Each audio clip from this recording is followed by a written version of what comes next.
Now you'll get a 3 if you used it. So that's a passing score. So it was very crucial to know, what are we doing in our courses? How many students, what do we need to do to catch our students up?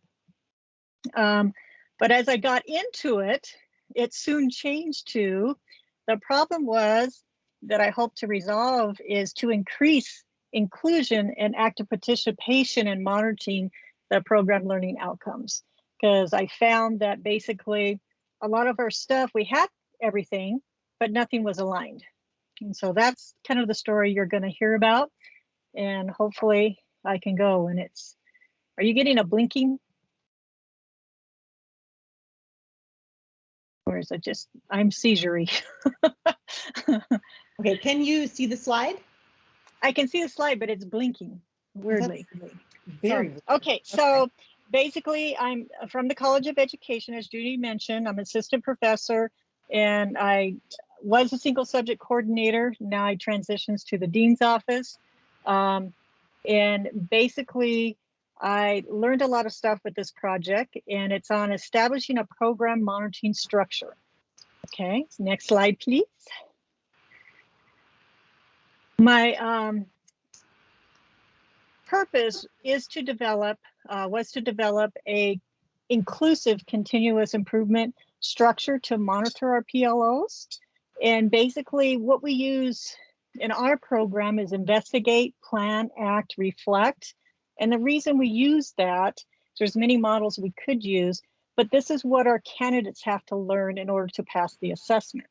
So as we talk the talk, it tends to help the faculty a little bit better to help students progress through this with all the different components of their performance assessment if we use it and they understand it. So I use that to keep it clear. Our team had quite a few different components. Of course, faculty and lecturers, myself as a coordinator, department chair. We had our university supervisors who were out in the field with our candidates while they're doing their student teaching. We had our resident teachers who were mentors in the classroom. It's actually their classroom our candidates go to. Our students and our district partners, which could be anywhere from directors of HR to principals to superintendents to outside organizations. We specifically looked at wanting to identify the gaps in our program. So identifying the gaps in our program as far as, are we meeting our program learning outcomes according to our candidates' feedback, our stakeholder feedback, our observation and evaluation reports on our practicum, which helps us consider if students are career ready. And then of course on that teacher performance assessment, that was probably the main purpose that we focused on this cause, is to ensure that not only that our candidates are passing, which they are, we have a 96% pass rate on the first attempt and 100% on the second attempt. So we have a really good pass rate. However, the stress rate on the students is not good. So we need to reduce that. All right, next slide. So when we looked at the investigate, so the first one is investigate, we looked at all the current measures, and we had quite a few more. We probably have more than I could identify. But we had candidate assessments, we had program assessments, and we had all of our informal assessments through our focus groups, advisory boards, and just our office hour conversations. We had some pre-performance, how well they learned, their self-reflection, and post-assessments. So lots and lots of data, but however, what we found, a lot of data, but the data wasn't real valuable to us. We could only pull portions of it into actually monitoring our program. And these assessments had been done years ago. So it's time for us to relook at those. Next slide, please. The data findings, this would be our basic, what we found from all that data. And we focus, because there was so much, we decided to use our base as the TPA data, the teacher performance data. And we found that our students were performing had real low scores on 3 rubrics out of so 15 rubrics, 3 rubrics they were performing pretty low, and consistently getting 2s and then some 1s. And remember, you want to get a 3 to pass, to be at the average level. The rubrics basically covered plans, how to plan instruction using a knowledge of English learners, special ed, and behavior needs or behavior students, looking at their assets and learning needs. So how do we plan instruction according to 3 different student groups? And these 3 groups are usually covered, should be covered in all classes, but we found that people were assuming it was covered in one class, so they didn't cover it, or they didn't cover it in detail. So our students were missing a lot. As you see on the data, they were performing below average on state means, and then another semester, and this kept flip-flopping, they performed above state means. So it meant that depending on what instructor you got is the type of information you got. So we had to take a good look at that, because going back to, do all of our students receive the same education in our program? So that showed up really heavy. We then took a look at student reflection and how well they thought they did. And again, the EL, their ability to adapt the instruction and working with special ed students and behavior students popped up again. When we looked at the observations, they have 6 observations, a midterm, and a final evaluation from their university supervisor and their mentor teacher.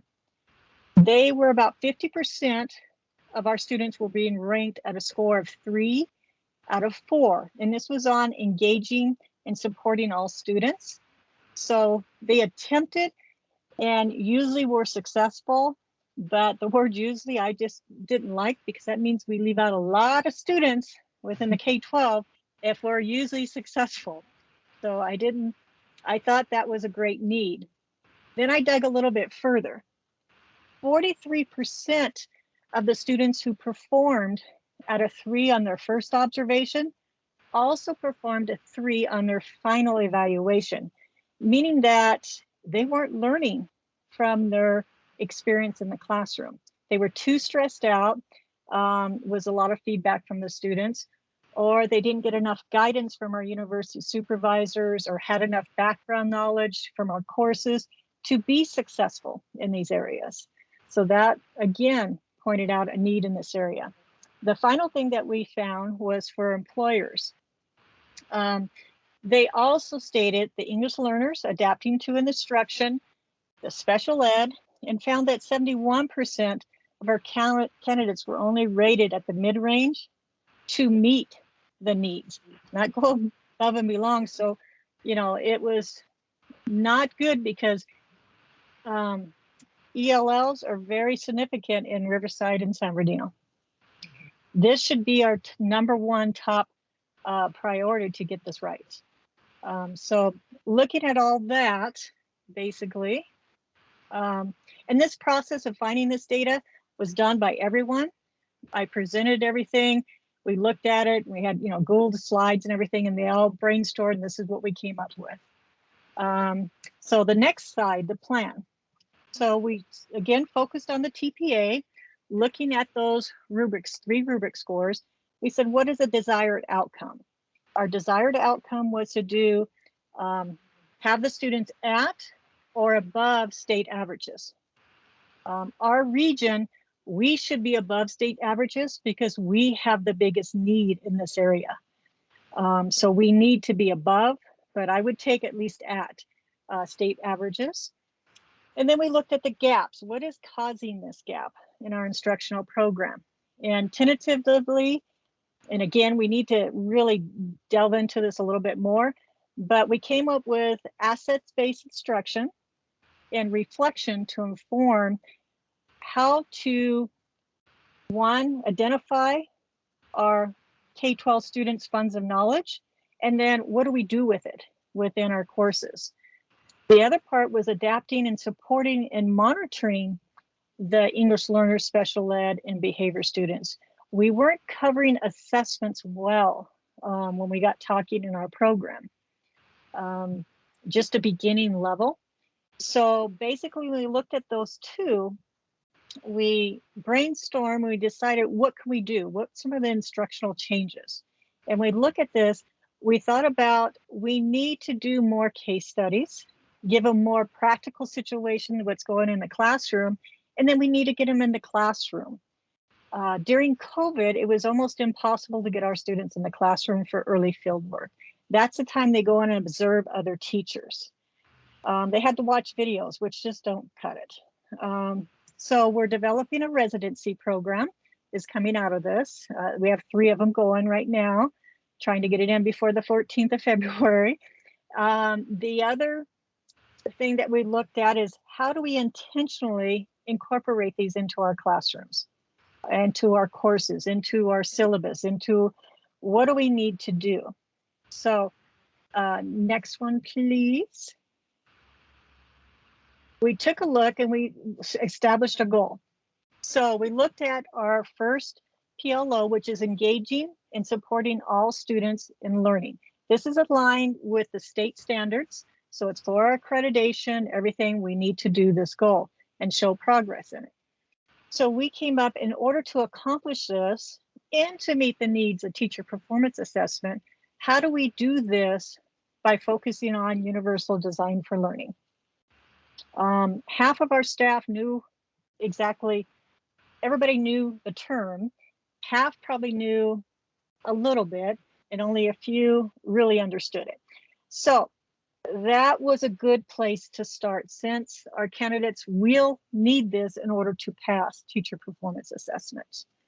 And I'll go a little bit further in that. So our first focus is funds of knowledge and instructional reflection, getting more of that in course and getting students to interact, solve problems, do that higher order thinking skills, inquiry-based instruction in class. And the second one is working on the assessment and adaptation according to how they're monitoring data, actually getting some data and using it in the classroom. And I reached out to a couple of people in special ed, and they gave me some wonderful data. So I will be sending that on to the new coordinators. Next slide, please. So with that in mind, Universal Design for Learning, to give you a little bit background, it's a framework where you're more proactive in designing the learning experience so that all students can succeed. Our normal way that we used to do it is we would teach, assess, find out what students didn't know, and that was more of a deficit-based type of planning. Now we're going to do it on the front end, so more succeed the first time.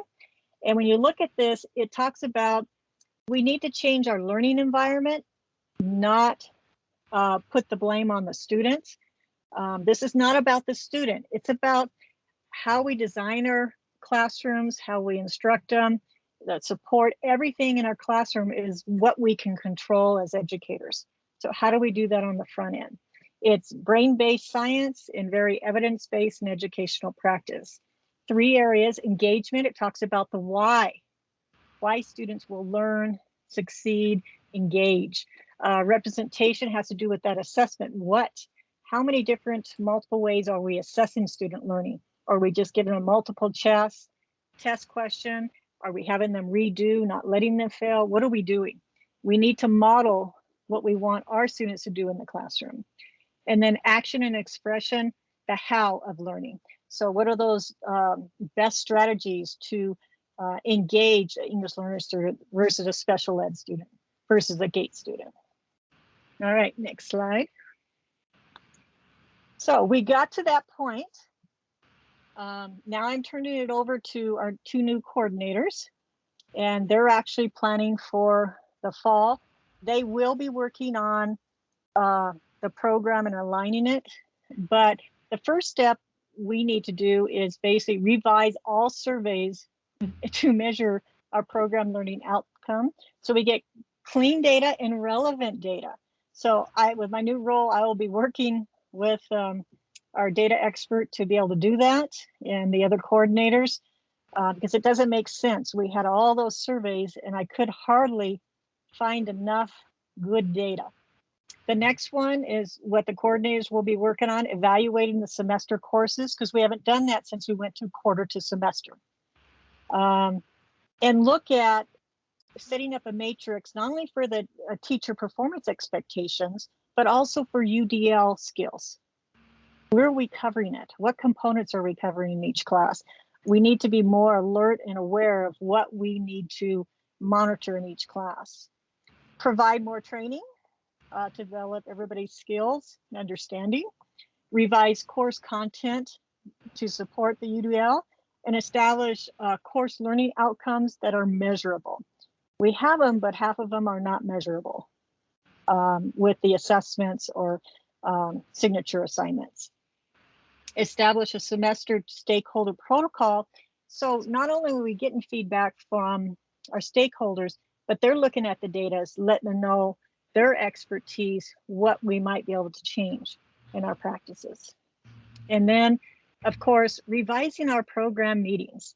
I think that's my biggest pet peeve, that program department meetings are more informational, and we actually should be working on all of this during those meetings. It would make everybody's life easier. So as a coordinator, I don't have to put together an annual report by myself, which I did for, well, last year I had a little help, but the first year I did all by myself. So next slide. What did I learn? I learned that basically we're very data rich, but alignment poor. And it wasn't about analyzing, the UDL data. It was about analyzing our structure and our protocol. We need to establish that first. So now this process, we should be able to take all of our PLOs and do the same thing. What is important to us? What do we want to be able to have our students walk away with? We also need to more effectively monitor our PLOs and CLOs at the different levels.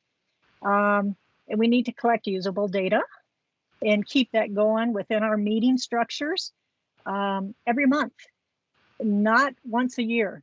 This should be done constantly, and it should be done in your classrooms, and nobody should have to ask you, like an action research project. So thank you for your time, and I welcome questions.